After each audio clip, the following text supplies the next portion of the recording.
Në gusht të vitit 1953, kur zyrtarët e sigurimit të shtetit hynë në arkivat e presidiumit të Kuvendit Popullor për të inventarizuar dosjet e klasifikuara, ata gjetën diçka që nuk duhej të ekzistonte. Në një dollap të mbyllur me 2 qelsa, mes dokumenteve zyrtare, ndodheshin letra personale, qindra letra nga nëna, gra dhe motra, të shkruara me dorë të dridhur, plot njolla nga lotët e tharë. Çdo letër fillonte me të njëjtën lutje: shoku Haxhi, ti e di se djali im nuk është armik. Dhe në fund të çdo letre, me shkrim të qartë, me stilolaps blu, gjendej e njëjta shënim: të mos i falet jeta. Nën shkrimi: Haxhi Leshi. Por çfarë e detyroi një njeri që kishte luftuar krah për krah me këta burra në male, që kishte ndar bukën dhe plumbin me ta, të firmos ekzekutimin e tyre me dorën e tij? A ishte thjesht frikë?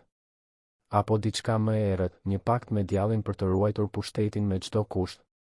Në dimrin e vitit 1924, një fëmijë 10 vjeçar me emrin Haxhi u ul në karrocën e fundit të një konvoji refugjatësh që po largohej nga Dibra. Familja e tij, bajraktar të njohur malsor, po arratisnin nga hakmarrja e Ahmet Zogut që sapo kishte marrë pushtetin. Kufiri Jugoslav ishte vetëm disa orë larg, por për Haxhiun ai kufi do të bëhej një hendek që do ta ndante përgjithmonë nga identiteti i tij. Në Dibër të Madhe, në anën jugoslave, ai u rrit duke folur serbisht, duke shkuar në shkollat jugoslave, duke u bërë pjesë e një bote që nuk ishte as shqiptare, as serbe, por diçka në mes. Kur emisarët komunistë jugoslav filluan të rekrutonin të rinj për lëvizjen revolucionare, Haxhiu ishte kandidati perfekt, i ri, i zjarrt dhe me një urrëtie të thellë ndaj Zogut që ja kishte rënuar familjen. Ai u bë komunist jo në Tiranë, por në Beograd. Ai mësoi marksizmin jo nga Enver Hoxha, por nga Svetozar Vukmanovi Tempo, emisari i Titos.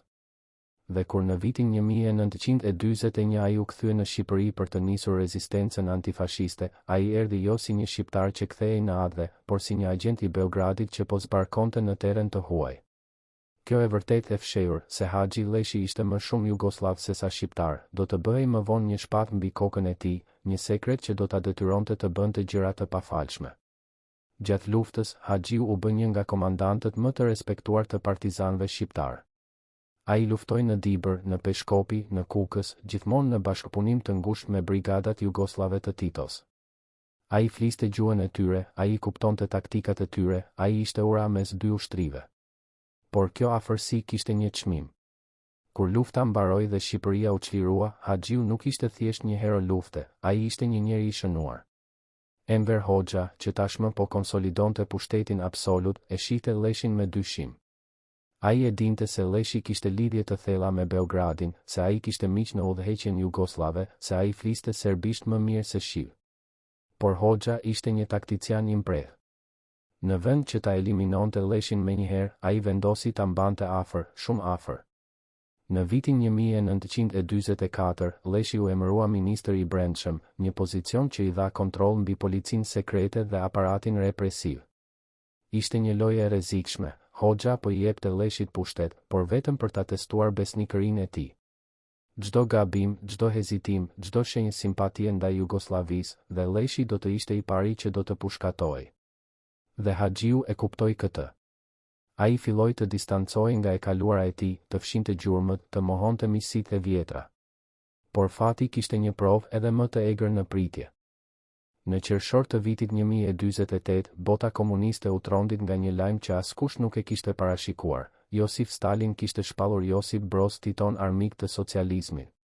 Prishja mes Moskës dhe Beogradit nuk ishte thjesht një konflikt diplomatik, ishte një urdhër ekzekutimi për çdo komunist që kishte lidhje me Jugosllavinë.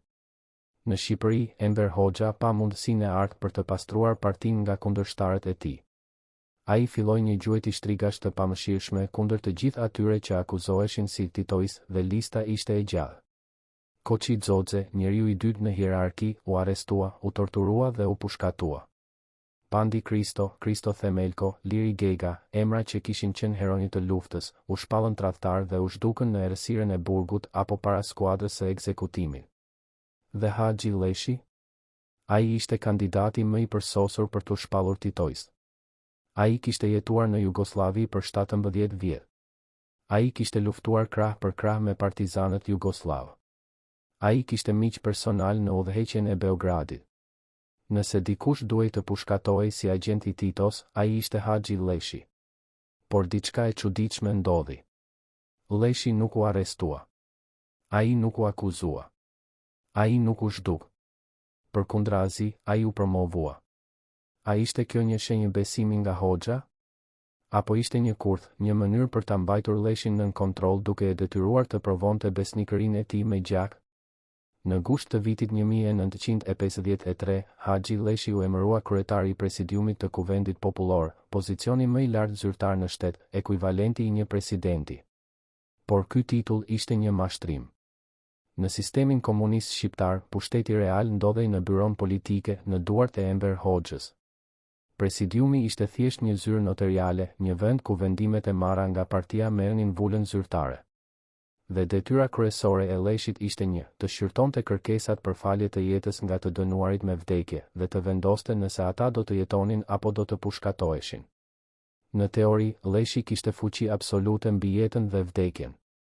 Në praktik, ai nuk kishte asnjë zgjedhje.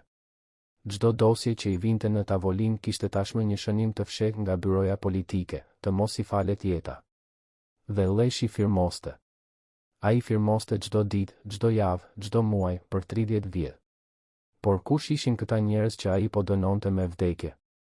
A ishin armiq të vërtetë të popullit? Apo ishin thjesht viktima të një sistemi paranojak që shitet tradhtar kudo? Në vjeshtën e vitit 1974, Haxhi Lleshi mori në tavolinë një dosje që e bëri të ngrinte. Emri në kopertinë ishte Beqir Balluku, ish ministër i mbrojtjes, general komandant i ushtrisë dhe një nga shokët më të ngushtë të Lleshit nga koha e luftës. Ata kishin luftuar bashkë në male, kishin ndarë çadrën e njëjtë, kishin shpëtuar njëri tjetrin nga vdekja më shumë se një herë. Tani, Balluku akuzohej si kryesues i një grupi puçist që po planifikonte të rrëzonte Enver Hoxhën. Akuzat ishin absurde, të gjithë e dinin. Por kjo nuk kishte rëndësi. Hoxha kishte vendosur që Balluku duhej eliminuar dhe Lleshi duhej të firmos. Ai e mbajti dosjen në duar për orë të tëra. Ai lexoi akuzat, lexoi dëshminë e rreme të torturuar, lexoi kërkesën për falje që vetë Balluku kishte shkruar me shkronja të dridhura nga burgu. Dhe pastaj, me stilolaps blu, Lleshi shkroi, të mos i falet jeta. Beqir Balluku u pushkatua në një mëngjes të ftohtë, pa gjyq publik, pa të drejtë apelimi. Dhe Haxhi Lleshi vazhdoi të jetonte në vilën e tij luksoze, me makinat e tij të shtrenjta, me gjuetit e tij të fundjavës. Por çdo natë, kur mbyllte syt, ai shihte fytyrën e Ballukut. Ai dëgjonte zërin e tij. Ai ndjente peshën e asaj firme mbi shpirt. A mund të jetonte një njeri me këtë barë? Apo ai kishte vdekur tashmë nga brenda dhe trupi i tij ishte thjesht një hije që ecte? Në arkivat e presidiumit, mes mira dokumenteve zyrtare, gjendet një letër e veçantë. Është shkruar nga një nënë e moshuar nga Dibra, gruaja e një ish partizani që ishte akuzuar si agent i UDBA-s jugoslave. Letra është e shkruar me dorë të dridhur, me gabime drejtshkrimore, me njolla që duken si gjurmë lotësh. Ajo i shkruan Haxhi Lleshit: "Shoku Haxhi, ti e njeh djalin tim. Ti ke ngrënë bukë në shtëpinë tonë. Ti ke fjetur në dhomën tonë kur ishe i plagosur në luftë. Unë të kam trajtuar si birë. Tani po të lutem si nën, shpëtoja jetën djalit tim. Ai nuk është armik. Ai është viktimë e një gënjeshtre." Në fund të letrës, me shkrim të qartë, me stilolaps blu, gjendet përgjigjja e Lleshit: "Të mos i falet jeta." Djali u pushkatua 3 ditë më vonë. Nëna vdiq nga dhimbja brenda një muaji. Dhe Haxhi Lleshi vazhdoi të firmos. Sa letra të tilla mori ai gjatë 30 viteve? Sa nëna, sa gra, sa motra i lutën për mëshirë dhe morën plumë si përgjigje? Dhe çfarë ndodhte në mendjen e tij kur ai lexonte këto letra? A ndjente diçka? Apo kishte ndërtuar një mur aq të trash rreth zemrës sa që asgjë nuk mund ta depërtonte më? Dëshmitar të kohës tregojnë një detaj të tmerrshëm: Haxhi Lleshi ishte i apasionuar pas gjuetisë së derave të egër. Çdo fundjavë, ai shkonte në pyjet e Dibrës me një grup shokësh të zgjedhur, me qenë gjuetar dhe pushk të importuara nga Bashkimi Sovjetik. Ai kthehej në vil vonë në mbrëmje, i lodhur, i kënaqur, me rroba të njollosura nga gjaku i kafshëve. Dhe shpesh, pikërisht në ato momente, një makinë e sigurimit të shtetit i sillte dosjet e reja për t'i firmosur. Ai I hapte ato pa u lar, pa u ndëruar, me erën e pyjeve dhe të gjakut ende mbi të. Ai lexonte emrat, emra që shpesh I njihte, emra të shokëve të vjetër, të bashkëluftëtarëve, të njerëzve me të cilët kishte ndarë jetën në male. Dhe pastaj, me të njëjtën dorë që kishte vrarë një derë të egër disa orë më parë, ai firmoste vdekjen e një njeriu. A kishte humbur çdo ndjenjë njerëzore? Apo ishte kjo mënyra e tij për të mbijetuar, duke trajtuar njerëzit si kafshë, duke I zhveshur nga njerëzëria e tyre, duke I kthyer në thjesht emra në një letër zyrtare? Por çfarë ndodhte në shtëpinë e tij, kur ai mbyllte derën dhe mbetej vetëm me veten? Thuhet se Haxhi Leshi mbante gjithmonë një valixhe të vogël gati në dhomën e gjumit, një valixhe me rroba të ndëruara, dokumente personale dhe pak para. Çdo natë, para se të flinte, ai e kontrollonte atë valixhe, duke u siguruar që gjithçka ishte në vend. Sepse ai e dinte se radha e tij mund të vinte çdo çast. Ai kishte parë se si Enver Hoxha eliminonte njerëzit më të afërt, Koçi Xoxhen, Mehmet Shehun, Kadri Hasbiun. Askush nuk ishte I sigurt. Dhe Leshi, me të kaluarën e tij jugoslave, me lidhjet e tij të vjetra me Titon, ishte gjithmonë një kandidat I mundshëm për të shpallur armi. Ai jetoi 40 vjet në terrorin psikologjik se nesër mund të ishte radha e tij.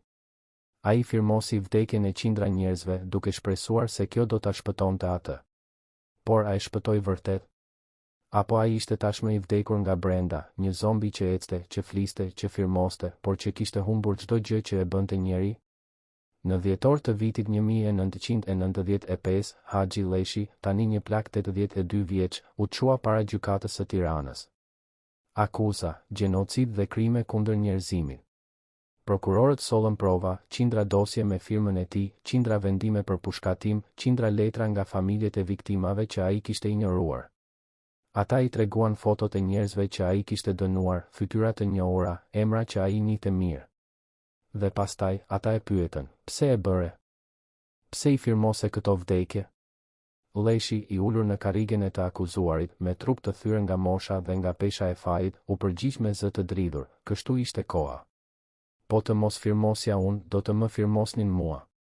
Kjo frazë, kjo mbrojtje e mirë, kjo justifikim I dobët, përmbledh gjithë tragjizmin e një njeriu që zgjodhi mbijetesën mbi nderin, pushtetin mbi besën, luksin mbi shpirtin. Por a ishte vërtet një zgjedhje? Apo ishte një kurth nga I cili nuk kishte shpëtim? Dhe nëse ti do të ishe në vendin e tij, me një pistolet në kokë, me familjen tënde në rrezik, me të kaluarën tënde të përdorur kundër teje, çfarë do të bëje ti? Në pranverën e vitit 1967, mjeku personal I Haxhi Leshit, Dr. Petrit Radovicka, filloi të mbante një ditar të fshehtë. Ai e shkruante atë çdo mbrëmje, pas vizitave në vilën e Leshit, duke shënuar simptoma që pacienti I tij nuk donte t'i pranonte as para vetes. Tremujori I parë, insomni kronike, djersitje natën, dridhje të duarve që nuk pushonin as kur ai përpiqej t'i fshite. Tremujori I dytë, ulqera stomakale që gërryen muret e brendshme, dhimbje gjoksi që vinin në val, veçanërisht pas firmosjes së dosjeve të reja.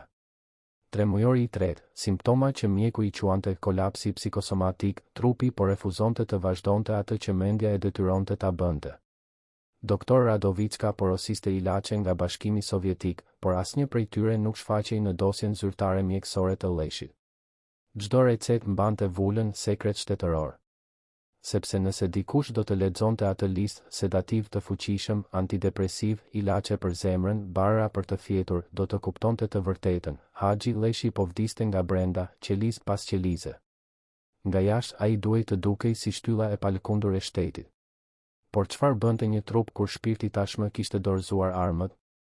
Dhe sa kohë mund të mbijetonte një njeri që çdo natë luftonte me fantazmat e atyre që kishte dënuar? Në verën e atij viti, Leshi filloi të shfaqte një sjellje të çuditshme që shqetësoi edhe rojat e sigurimit të shtetit. Ai zgjohej në mes të natës, gjithmonë në të njëjtën orë, në 3 pas mesnatës, dhe ecte nëpër dhoma si një hije. Rojet e dëgjonin duke folur vetëm, duke përsëritur emra që ata nuk I njihnin, duke u përgjigjur pyetjeve që askush nuk ia bënte. Një natë, një roj e re, I trembur nga kjo skenë, e raportoi episodin te komandanti I tij. Përgjigja ishte e ftohtë, mos e përmend më kur këtë. Shoku Haxhi është mirë. Ai thjesht po mendon për punën e shtetit. Por të gjithë e dinin të vërtetën. Leshi po humbisnin mendjen, jo nga çmenduria klinike, por nga pesha e një faji që trupi njerëzor nuk ishte krijuar ta mbante. Mjeku I tij I shtoi dozën e sedativëve. Byroja politike urdhëroi që askush të mos fliste për këtë. Dhe Haxhi Leshi vazhdoi të firmos dosje çdo mëngjes, me dorë të dridhur, me sy të skuqur nga pagjumësia, me shpirt që tashmë kishte filluar të shpërbëhej. A mund të mbijetonte një njeri në këtë gjendje për edhe 20 vjet? Apo trupi I tij po bëhej thjesht një makinë që ekzekutonte urdhrat, ndërsa njeriu I vërtet tashmë kishte vdekur? Askush nuk e dinte, por në bodrumin e vilës së Leshit ekzistonte një dhomë që as vetë familja e tij nuk kishte të drejtë të hynte. Ajo ishte ndërtuar në vitin 1053, në të njëjtën kohë kur ai u emërua kryetar I presidiumit.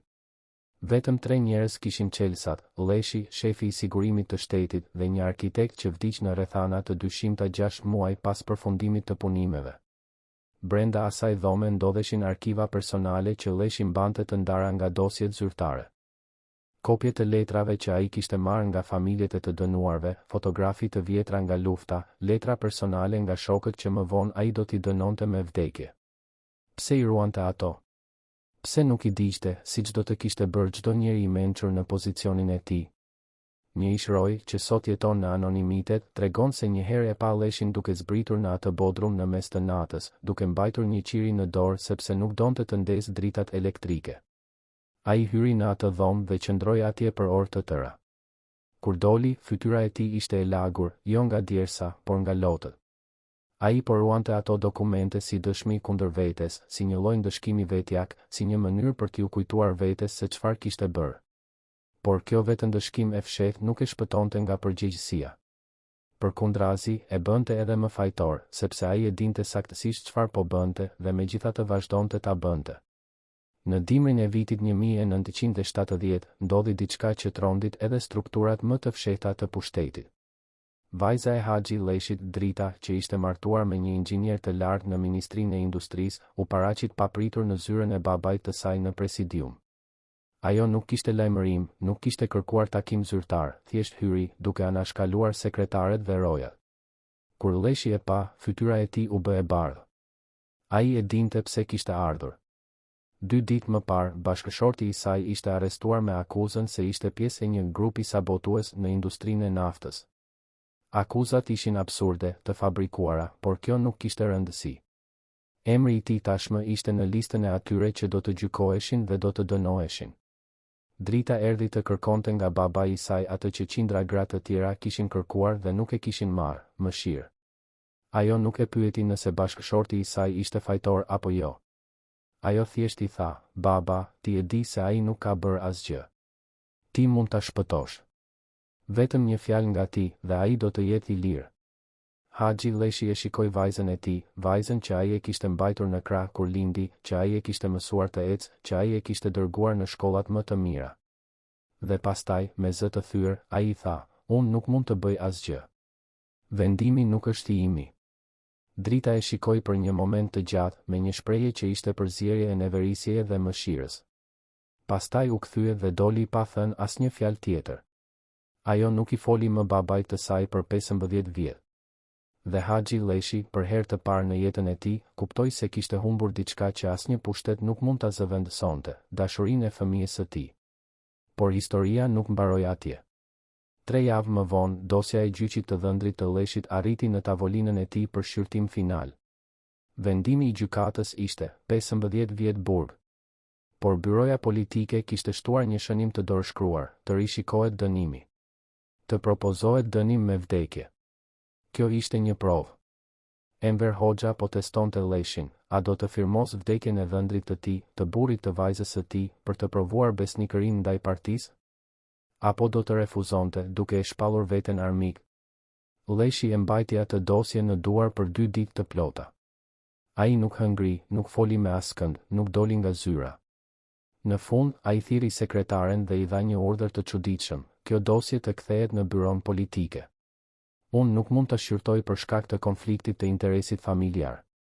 Ishte një manovër e mençur, ai po e kalonte vendimin te dikush tjetër, duke mos e marrë përgjegjësinë personale. Por a e shpëtoi kjo? Jo. Byroja politike e kuptoi lojën.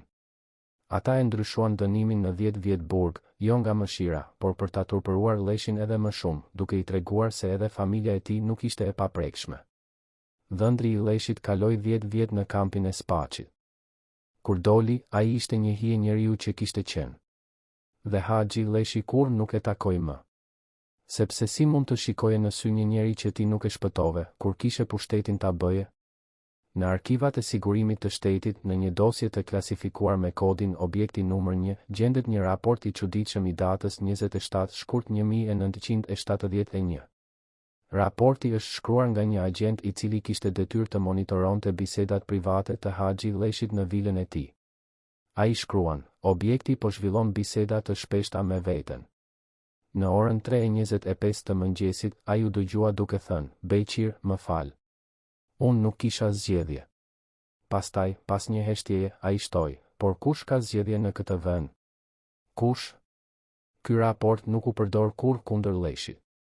Por ai tregon diçka të tmerrshme, edhe në intimitetin e shtëpisë së tij, edhe kur ai mendonte se ishte vetëm, ai nuk ishte i lirë. Ai po monitorohej, po dëgjohej, po regjistrohej.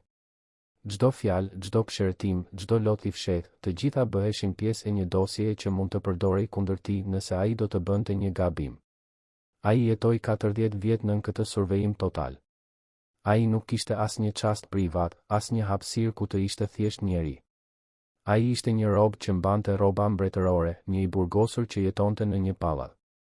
Dhe çdo natë, kur ai fliste me fantazmat e të vdekurve, dikush po e dëgjonte dhe po e shënonte. A mund të imagjinoni një ferr më të madh se ky? Por ndoshta detaji më i tmerrshëm gjendet në një letër që Haxhi Leshi i shkroi vetes në vitin 1980, 2 vjet para se të dilte në pension. Letra nuk ju dërgua kurrë askujt, ajo u gjet në atë dhomë sekrete në Bodrum pas vdekjes së tij. Në të, ai shkruan, "Unë e di se historia do të më gjykojë. Unë e di se emri im do të mallkohet. Por ata që do të më gjykojnë nuk e dinë se çfarë do të thotë të jetosh me një pistolet në kokë për 40 vjet. Ata nuk e dinë se çfarë do të thotë të zgjedhësh mes vdekjes tënde dhe vdekjes së të tjerëve. Unë nuk kërkoj falje. Unë nuk e meritoj atë.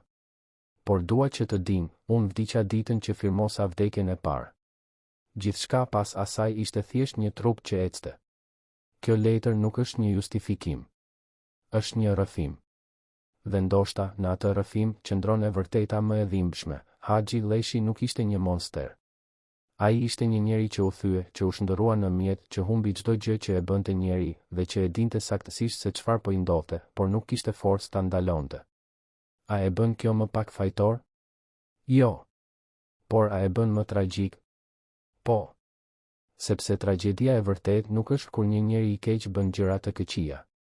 Tragjedia e vërtet është kur një njeri që dikur ishte i mirë, shndërrohet në një vegël e së keqes, dhe e di, dhe vuan, dhe megjithatë nuk mund të ndalojë. Në pranverën e vitit 1982, Haxhi Leshi dha dorëheqjen nga posti i kryetarit të presidiumit. Ai ishte 70 vjeç, i sëmur, i thyer nga brenda.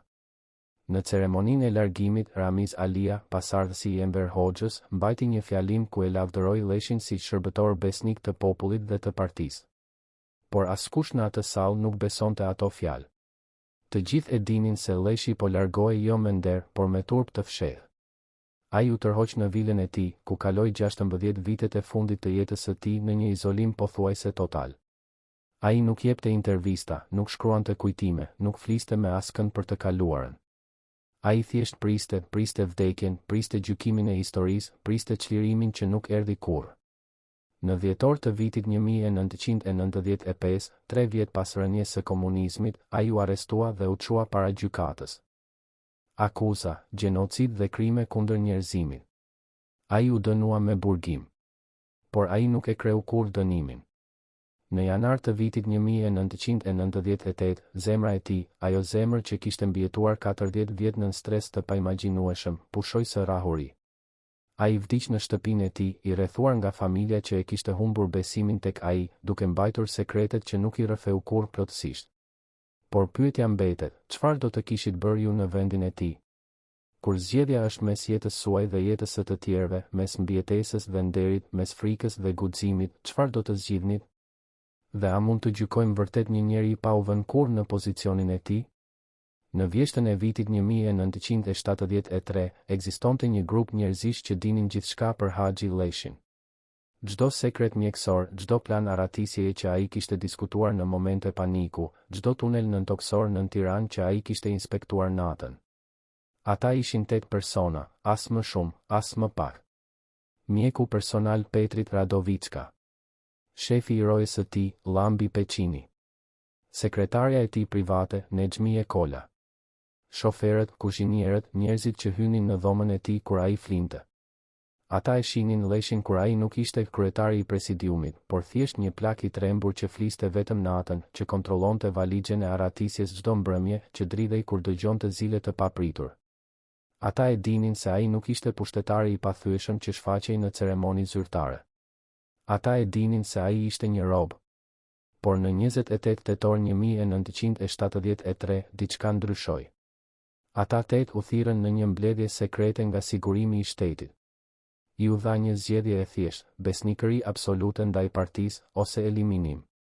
Çdo njeri prej tyre duhej të nënshkruante një deklaratë ku pranonte se do të raportonte çdo fjalë, çdo veprim, çdo pëshertim të Haxhi Leshit. Ata nuk ishin më shërbëtor të tij. Ata ishin spion. Dhe Leshi nuk e dinte. Ai vazhdoi të u besonte atyre, të fliste me ta, të shfaqte dobësitë e tij para tyre. Por çdo fjalë shkonte në një dosje. Çdo lot regjistrohej. Çdo moment i dobësisë bëhej armë kundër tij. Kush i detyroi këta njerëz të tradhtojnë njeriun që i ushqente, që u jepte jetesë, që u besonte? Dhe çfarë ndodhi me ta kur sistemi që i detyroi të tradhtojnë, vetë u shem? Lambi Peçini, shefi i rojës personale të Leshit, ishte një njeri që kishte luftuar në brigadën e parë sulmuese gjatë luftës. Ai e njihte Leshin nga vitet e maleve, kur ata ndanin çadrën dhe bukën e thatë. Kur Leshi u bë kryetari i presidiumit, ai e kërkoi Lambin si shef të sigurisë së tij personale. Ishte një zgjedhje e bazuar në besim të vjetër.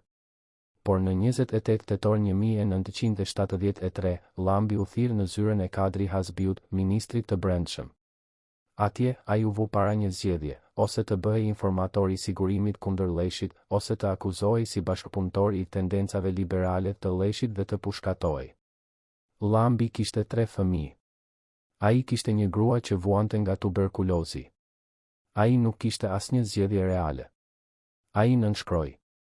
Dhe nga ajo ditë, çdo mbrëmje, ai shkruante raporte të detajuara. Objekti zgjua në orën 3:20. Ecte në përdhoma duke përsëritur emrin Beqir Balluku. Qau për 15 minuta. Këto raporte shkuan direkt te Enver Hoxha. Ato u përdorën për të monitoruar gjendjen mendore të Leshit, për të parë nëse ai po bëhej një rrezik, për të vendosur nëse duhej eliminuar. Lambi e dinte se çdo fjalë që ai shkruante mund të ishte plumbi që do të vriste njeriun që ai kishte betuar ta mbrojë. Por ai vazhdoi ta bënte. Sepse alternativa ishte vdekja e tij dhe e familjes së tij. A ishte kjo tradhtim? Apo ishte mbijetesë? Por Lambi nuk ishte i vetmi. Nexhmi Kola, sekretarja personale e Leshit, ishte një grua e re 35 vjeçare që kishte punuar për të për 20 vjet. Ajo e njihte çdo sekret të tij zyrtar, çdo dosje që ai firmosi, çdo letër që ai mori, çdo takim që ai zhvilloi. Ajo ishte dëshmitarja e heshtshme e mira vendimeve që morën jetën e njerëzve. Por në shkurt të vitit 1974, ajo u thirr në sigurimin e shtetit dhe ju tregua diçka që e bëri të ngrinte, fotografi të saj duke dalë nga një hotel në Durrës me një burr që nuk ishte bashkëshorti i saj. Ajo nuk kishte bërë asgjë të tillë, fotografitë ishin të falsifikuara, të montuara me mjeshtëri. Por kjo nuk kishte rëndësi. Ju tha se nëse ajo nuk bashkëpunonte, këto fotografi do t'i dërgoheshin bashkëshortit të saj, partisë, dhe ajo do të shpallej grua e shthurur dhe do të dënohej me burg. Ajo kishte 2 fëmijë të vegjël. Ajo nënshkroi. Dhe nga ajo ditë, ajo filloi të kopjonte çdo dokument që kalonte nëpër duart e Leshit, madje edhe ato që ai i mbante në sirtaret e mbyllur. Ajo i fotografonte ato me një aparat të vogël që sigurimi ja kishte dhënë dhe i dorëzonte filmat çdo të premte. Ajo po tradhtonte njeriun që e kishte trajtuar si bi, që i kishte paguar shkollën e fëmijëve, që i kishte dhënë një jetë të rehatshme. Por ajo nuk kishte zgjedhje. Ose tradhtonte Leshin, ose humbiste gjithçka. Dhe ajo zgjodhi mbijetesën. Në maj të vitit 1975, Haxhi Leshi filloi të dyshonte. Ai nuk e dinte saktësisht çfarë po ndodhte, por ai ndjente se diçka kishte ndryshuar. Njerëzit rreth tij silleshin ndryshe, shumë të kujdesshëm, shumë formal, shumë të largët. Ai filloi të testonte besnikërinë e tyre. Një mbrëmje, ai I tha llambis një gënjeshtër të qëllimshme, se ai po mendonte të kërkonte azil në ambasadën jugoslave. Ishte një provë. Nëse llambi do ta raportonte këtë, Leshi do ta dinte se ai ishte spiun. Dhe llambi e raportoi. Brenda 24 orëve, Enver Hoxha thiri Leshin në një takim miqësor ku, pa e përmendur drejt për drejt, I bëri të qartë se çdo mendim për aratisje do të ishte vetvrasje. Leshi e kuptoi. Ai e kuptoi se njeriu që ai kishte besuar për 30 vjet, njeriu që ai e kishte zgjedhur vetë, e kishte shitur. Por ai nuk tha asgjë. Ai nuk e pushoi llambin. Ai nuk e akuzoi. Sepse ai e dinte se nëse do ta bënte, ai vetë do ta akuzohej si paranojak, si I paqëndrueshëm, si I rrezikshëm. Kështu që ai vazhdoi të jetonte me tradhtarët rreth tij, duke ditur se çdo fjalë që ai thoshte shkonte te armiqtë e tij. Ai u bë rob edhe në shtëpinë e tij. Ai humbi edhe iluzionin e fundit të privatësisë. Dhe diçka brenda tij theu përfundimisht. Por kush ishin njerëzit që orkestruan këtë rrjettradhtie? Kush vendosi se Haxhi Leshi duhej monitoruar kaq ngushtë, kaq mizorshëm? Përgjigja gjendet në arkivat e Byros Politike në një memorandum të datës 15 janar 1973, të nënshkruar nga Enver Hoxha personalisht. Në të shkruhet, shoku Haxhi Leshi ka shërbyer me besnikëri, por e kaluara e tij jugoslave mbetet një rrezik potencial. Ai duhet mbajtur në vëzhgim të vazhdueshëm. Çdo shenjë e paqëndrueshmërisë duhet raportuar menjëherë. Ky memorandum nuk ishte thjesht një urdhër për survejim. Ishte një dënim me vdekje të ngadaltë, një vendim për ta mbajtur Leshin gjallë, por ta shndërronte në një të burgosur psikologjik, në një njeri që do të jetonte nën terror të përhershëm derisa të vdiste nga brenda. Dhe kush përfitoi nga ky terror? Kush fitoi pushtet duke e mbajtur Leshin të dobësuar, të izoluar, të kontrolluar? Emri që del në çdo dokument, në çdo vendim, në çdo urdhër, është I njëjti, Enver Hoxha. Por a ishte ai I vetmi? Apo kishte të tjerë që luanin në hije, që pritnin që Leshi të binte, që ishin gati të merrnin vendin e tij? Në arkivat e Ministrisë së Brendshme, në një dosje të klasifikuar me kodin Operacioni Besnikëria, gjendet një listë e çuditshme. Ajo përmban emrat e 8 personave që punonin për Haxhi Leshin, të njëjtët 8 që u detyruan të bëheshin informator. Por në fund të listës, me shkrim dore, gjendet një shënim I shkruar nga Kadri Hasbiu: këta persona janë tani nën kontrollin ton. Nëse Leshi bëhet problem, ata do të dëshmojnë kundër tij. Operacioni ka sukses. Ky shënim zbulon të vërtetën e tmerrshme, tradhtia e atyre 8 njerëzve nuk ishte thjesht për të monitoruar Leshin. Ishte për të krijuar një rrjet dëshmitarësh që, nëse do të vinte dita, do ta akuzonin atë, do ta dënonin, do ta dërgonin në pushkatim. Ata ishin jo vetëm spiun, ata ishin ekzekutorët e ardhshëm. Dhe Leshi jetoi mes tyre për 10 vjet duke ditur se çdo njeri prej tyre mund të ishte ai që do ta vriste. A mund të imagjinoni një jetë të tillë? Të hash bukë me njerëzit që po përgatiten të tradhtojnë? Të flesh në një shtëpi ku çdo dhomë ka vesh? Të jetosh duke ditur se çdo fjalë mund të jetë e fundit? Në tetor të vitit 1978, ndodhi diçka që tregon se sa thellë kishte rënë Haxhi Leshi. Ai mori një letër nga një grua e moshuar nga Dibra, nëna e një ish partizani që ai kishte firmosur ekzekutimin 15 vjet më parë. Letra ishte e shkruar me dorë të dridhur, plot gabime, plot dhimbje. Ajo shkruante: shoku Haxhi, djali im u pushkatua me urdhrin tënd. Por unë nuk të urrej. Sepse unë e di se edhe ti je viktim. Edhe ti je I burgosur. Edhe ti po vuan. Unë të fal, sepse ti nuk ke nevojë për urrejtjen time, ti tashmë je në ferr. Kur Leshi e lexoi këtë letër, ai qau për orë të tëra. Rojet e dëgjuan. Ata e raportuan. Dhe në dosjen e sigurimit u shënua, objekti po tregon shenja të paqëndrueshmërisë emocionale. Të vazhdohet monitorimi. Por ajo letër bëri diçka që asnjë raport, asnjë kërcënim, asnjë frikë nuk kishte bërë, ajo e theu plotësisht. sepse ajo grua e kishte kuptuar atë që askush tjetër nuk e kishte kuptuar, se Haxhi Leshi nuk ishte një tiran që gëzoi me vdekjen e të tjerëve. Ai ishte një viktim që kishte mbijetuar duke u bërë ekzekutor. Dhe falja e saj ishte më e rëndë se çdo dënim, sepse ajo e detyroi ta shihte veten ashtu siç ishte, një njeri i thyer, një mjet, një hije.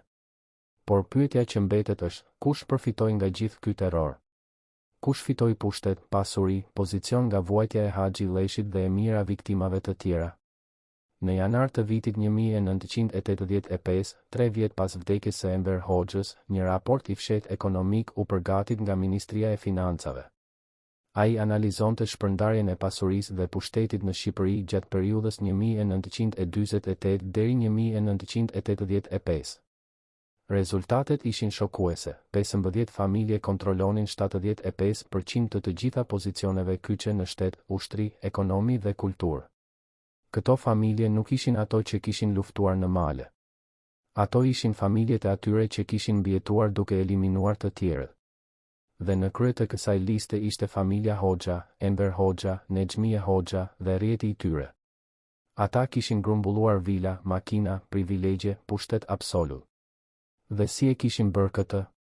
Duke eliminuar çdo kërcënim, duke terrorizuar çdo rival, duke shndërruar njerëz si Haxhi Leshi në vegla që ekzekutonin vdekjen e të tjerëve për të mbrojtur pushtetin e tyre. Cui bono? Kujt i bëri mirë gjithë ky terror? Përgjigja është e qartë, atyre që ishin në krye. Atyre që nuk kishin ndërgjegje. Atyre që shihnin njerëzit si copa shahu që mund të sakrifikoheshin për të mbrojtur mbretin. Në dhjetor të vitit 1995, kur Haxhi Leshi u çua para gjykatës, prokurori i lexoi një listë të gjatë të emrave, emra të njerëzve që ai kishte firmosur ekzekutimin. Lista zgjati 25 minuta. Në fund, prokurori e pyeti, a i njihni këta njerëz? Leshi, me zë të thyer, u përgjigj, po. I njihja të gjithë. Pse i vrat? Unë nuk i vreva. Unë vetëm firmosa. Por firma juaj ishte vdekja e tyre. Po. Ishte. Pse e bëtë? Dhe atëherë, Haxhi Leshi, për herë të parë në jetën e tij, tha të vërtetën e plot, sepse nëse nuk do ta bëja unë, do të më bënin mua. Dhe pastaj do të vinin dikush tjetër që do ta bënte. Sistemi nuk kishte nevojë për mua si person. Ai kishte nevojë për një firmë. Dhe unë isha ajo firmë. Kjo përgjigje nuk e shpëtoi nga dënimi. Por ajo zbuloi një të vërtetë që shkonte përtej fajit personal, se sistemi komunist shqiptar nuk ishte ndërtuar mbi ideologji, por mbi terror. Dhe terrori kishte nevojë për ekzekutor, njerëz që do të vrisnin jo nga bindje, por nga frikë. Haxhi Leshi ishte një prej tyre. Por sa të tjerë ishin? Dhe sa prej tyre ende jetojnë të lirë, të pasur, të pagjykuar? Në arkivat e sigurimit të shtetit, në një dollap të mbyllur me 3 çelësa, ekziston një dosje me kodin objekti numër 1 dokumentacioni final. Ajo u zbulua vetëm në vitin 1998, 5 muaj pas vdekjes së Haxhi Leshit. Brenda saj gjenden dokumente që nuk duhej të ekzistonin, kopje të letrave personale që Leshi kishte shkruar por kur nuk i kishte dërguar, regjistrime audio të bisedave të tij me veten në mes të natës. Një testament i shkruar me dorë në vitin 1980, ku ai shkruante, kur të vdes, djegni gjithçka. Mos lini asnjë gjurmë. Mos lini asnjë provë se unë kam ekzistuar. Por ata nuk i dogën. Ata i ruajtën si prova kundër tij, si armë që mund të përdoreshin nëse ai do të bëhej problem. Këto dokumente tregojnë diçka që asnjë gjykat, asnjë historian, asnjë gazetar nuk e ka kuptuar plotësisht, se Haxhi Leshi nuk ishte thjesht një ekzekutor i urdhrave. Ai ishte një njeri që luftoi me veten çdo ditë, që u përpoq të gjejë një rrugdalje, që kërkoi shpëtim dhe që dështoi.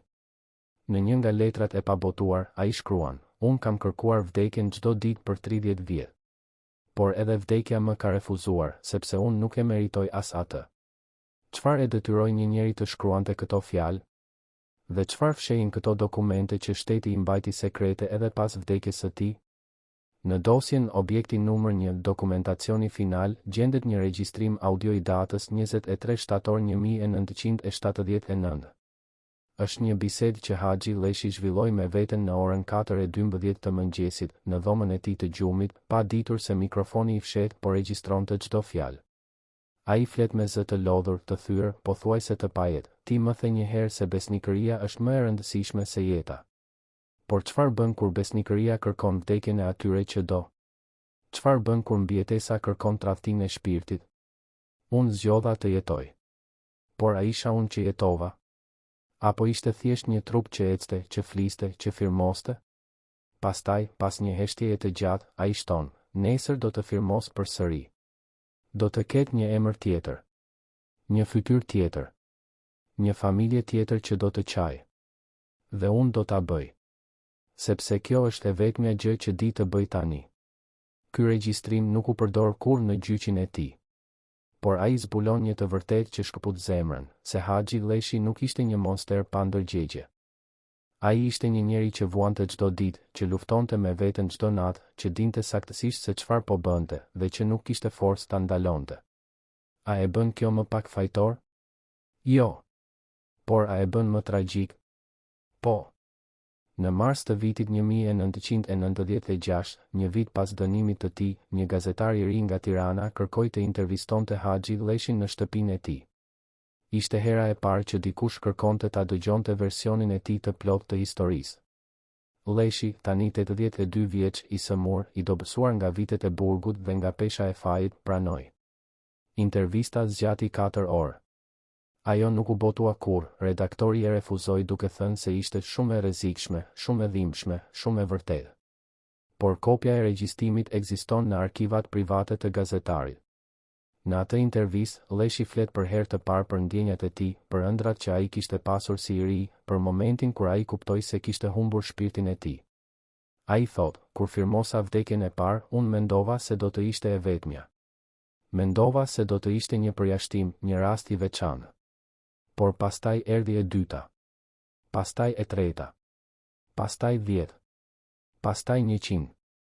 Dhe në një moment, unë nuk i numërova më. Ata u bën thjesht letra. Thjesht emra. Thjesht firma. Unë i zhveshja nga njerëzëria e tyre për të mbijetuar.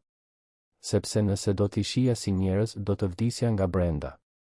Kjo intervistë është dëshmia më e fortë se si një sistem mund të shndërrojë një njeri në makinë, një makinë që ekzekuton. Vret që shkatëron, por që vuan çdo sekond të ekzistencës së saj. Por çfarë ndodhi në orët e fundit të jetës së Haxhi Lleshit? Në 28 shkurt 1998, ai u zgjua në orën 6:30 e mëngjesit. Ai nuk e dinte se kjo do të ishte dita e fundit të jetës së tij. Ai hëngri mëngjesin, bukë të thatë dhe çaj të zi, ashtu siç kishte bërë çdo mëngjes për 70 vjet. Ai u ul në karrigen e tij të vjetër pranë dritares dhe shikoi rrugën jashtë. Njerëzit kalonin, të rinj, të moshuar, fëmijë që luanin. Jeta vazhdonte, indiferente ndaj dhimbjes së tij, indiferente ndaj fajit të tij, indiferente ndaj ekzistencës së tij.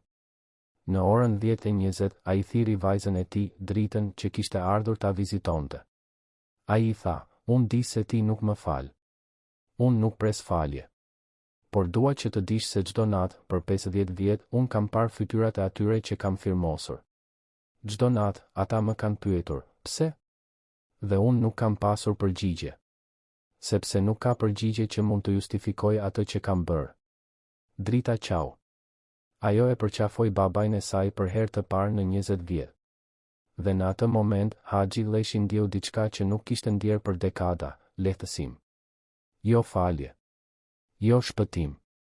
Por thjesht pranimin se ai kishte qenë një njeri i dobët, një njeri i thyrë, një njeri që kishte dështuar. Në orën 15:12, Haxhi Lleshi u ul në krevatin e tij. Ai ndjeu një dhimbje të fortë në gjoks, një dhimbje që ai e njihte mirë, sepse e kishte ndjerë shpesh gjatë viteve. Por kësaj here, ajo nuk kaloi. Ajo u bë më e fortë, më e thellë, më përfundimtare. Ai thiri dritën, por zëri i tij ishte shumë i dobët. Ai u përpoq të ngrihet, por trupi i tij nuk iu përgjigj. Ai ra mbrapsht në jastëk, duke u përpjekur të merrte frym, duke u përpjekur të flasë, duke u përpjekur të jetojë edhe një moment. Por zemra e tij, ajo zemër që kishte mbijetuar 40 vjet në stres të paimagjinueshëm, që kishte rrahur në peshën e fajit, që kishte vazhduar të punojë edhe kur shpirti kishte dorëzuar armët, pushoi së rrahuri. Haxhi Lleshi vdiq në orën 15:25 në 28 shkurt 1998. Ai vdiq në shtëpinë e tij, i rrethuar nga familja që e kishte humbur besimin tek ai, duke mbajtur sekretet që nuk i rrëfeu kurrë plotësisht. Ai vdiq pa falje, pa shpëtim, pa paqe. Por ai vdiq si njeri, jo si pushtetar, jo si ekzekutor, por si një njeri i thyrë që kishte vuajtur çdo ditë të jetës së tij për zgjedhjet që kishte bërë. Në varrin e tij, në varrezat e sharrës, nuk ka asnjë mbishkrim madhështor. Nuk ka asnjë lavdërim për shërbimin e tij ndaj shtetit. Nuk ka asnjë përmendje të pozicionit të tij si kryetar i presidiumit.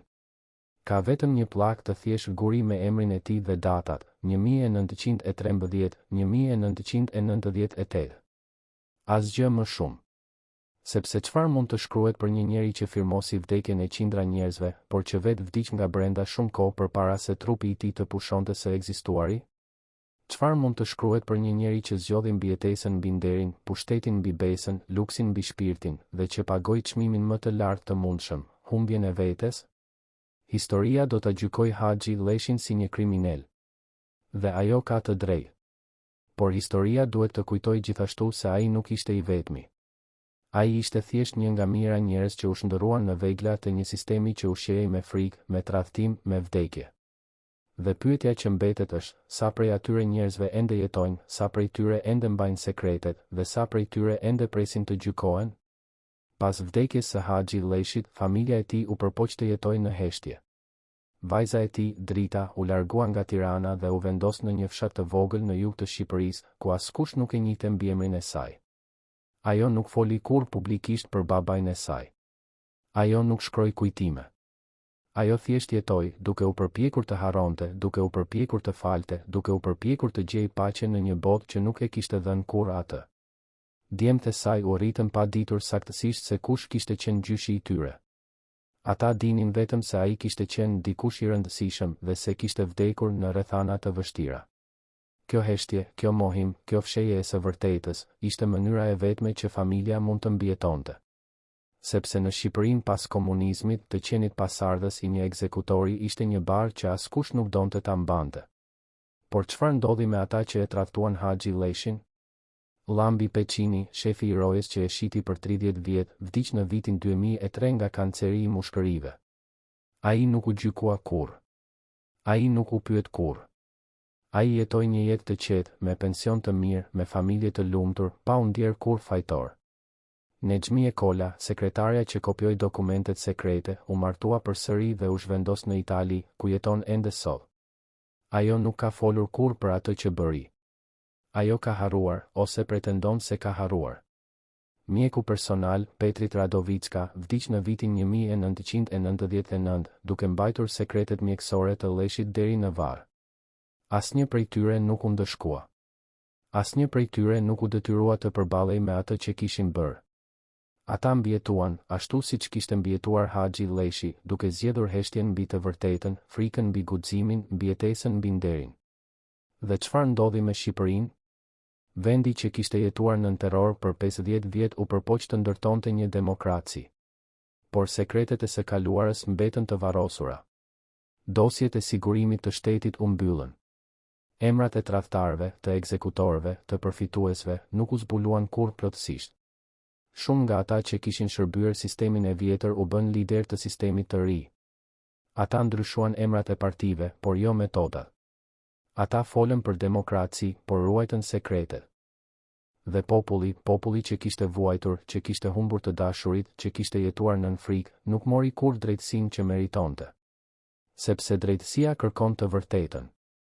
Dhe e vërteta ishte shumë e rrezikshme, shumë e dhimbshme, shumë e ndërlikuar për t'u treguar. Por pyetja kryesore mbetet e papërgjigjur, kush ishte vërtet përgjegjës për gjithë atë terror? A ishte Haxhi Lleshi, njeriu që firmosi vdekjen e qindra njerëzve, por që vetë ishte viktime e një sistemi që e detyroi ta bënte?